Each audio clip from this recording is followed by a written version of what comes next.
Minority languages are represented as the flames from a candle.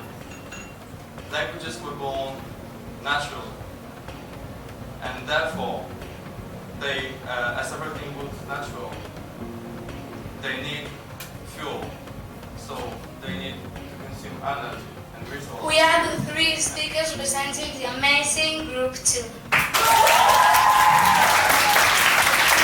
We'll give you some reasons why we think that people should not get constantly involved in presenting minority languages. We need 3 basic things to artificially preserve a language. We are not happy if a language dies.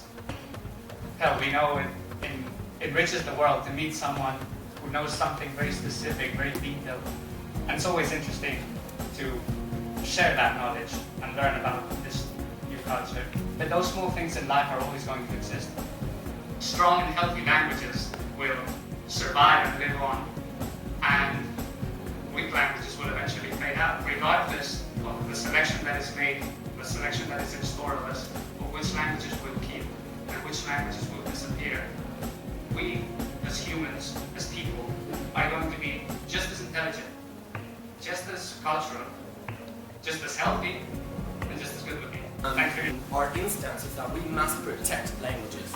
When we're talking about protection does not mean at all our reaction against a dominant language in a given country, in a given area. Protection involves a warranty of a right, of a divine right if you allow me so. A divine right of being taught, of teach, of learn, and of use in your daily life, in your everyday life. I think that, well, actually a language that coexists with a dominant one. So it is all about culture. It is about human culture. It is about your culture, your culture, your culture, your culture too, and the camera assistant culture. It is not an outlay. It is not an expense. It is an investment for the future. One day, a king came to the country and told the kingdom which one was more useful and more important. So the inhabitants started to speak just in one language. They forgot all its references, and unfortunately the language became a minority and endangered too. So how should this story end? Guys, this is all about culture, and we are the ones who decide how this story ends. Thank you. Language is not protected, it can just die. Our position is that language is an innate element of human beings that helps us express ourselves and communicate with others. By 2100, almost half of the world's 7,000 languages, which is about 3,500 by the way, will be gone, will be dead.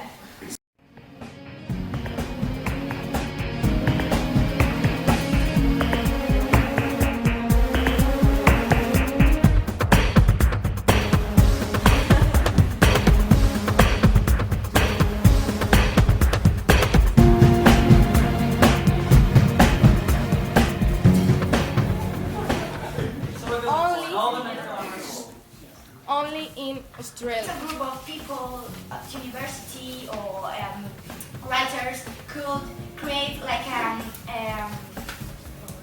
a program to protect them. I think your idea is very idyllic, okay? It's very beautiful to say that, but small groups aren't able to preserve one language. I please beg you respect. We are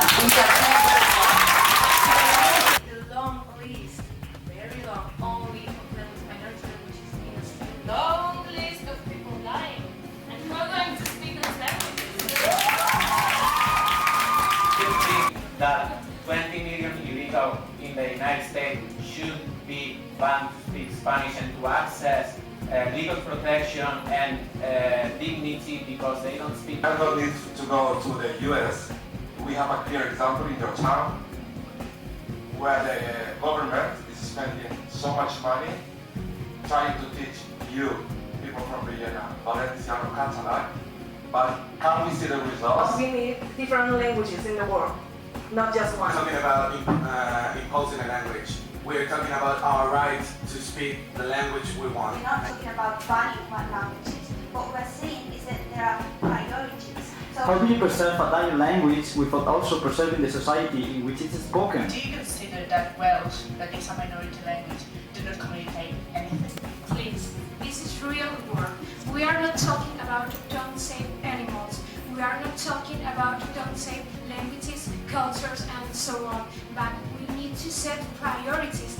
Talking about priorities, don't you think that a language that belongs to our culture is not a priority? You all are being hypocrite, especially that boy there. Okay, you tell us hypocrites, but you're constantly talking about culture, culture, culture. Make it your favorite word, and that's perfect. But the question is, what do you do to preserve culture? Because So culture is in books. It can be preserved. Do you want to invest money in those minority languages? Why not going straight to the point and invest them in food, medicine, water, and so on? We are living just about culture.